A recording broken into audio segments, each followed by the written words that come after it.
So India Argentina forge agreement for lithium exploration and mining.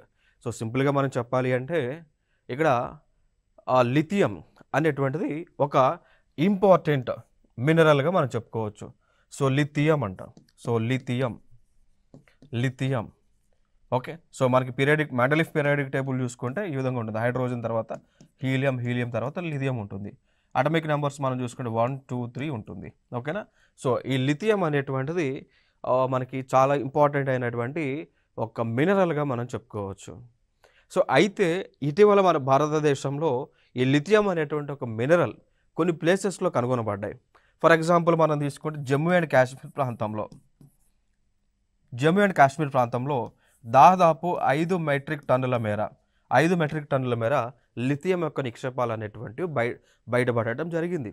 దాని తర్వాత చూసుకుంటే ఇంకొక ప్లేస్లో కర్ణాటక అనేటువంటి ఒక ప్లేస్లో కూడా ఈ లిథియం మైన్స్ అనేటువంటివి బయటపడడం జరిగింది. సో అందుకోసం ఇప్పుడు ఆల్రెడీ అర్జెంటీనా అనేటువంటి దేశంలో లిథియం అనేటువంటిది చాలా ఎక్కువగా ఉంటుంది. అర్జెంటీనా అనేటువంటి దేశంలో ఆల్రెడీ వాళ్ళు ఆ దేశంలో ఎక్స్ప్లోరేషన్ చేస్తున్నారు కాబట్టి అందుకోసము వారి యొక్క టెక్నాలజీ భారతదేశానికి అందిస్తే భారతదేశంలో ఉన్నటువంటి లిథియం అంతా కూడా వెలికి తీయడానికి పాసిబిలిటీ ఉంటుంది అనేటువంటి ఉద్దేశంతో ఇండియన్ గవర్నమెంట్ అర్జెంటీనాతో ఈ యొక్క అగ్రిమెంట్ అనేటువంటిది చేసుకోవటం జరిగింది అండి. ఓకే.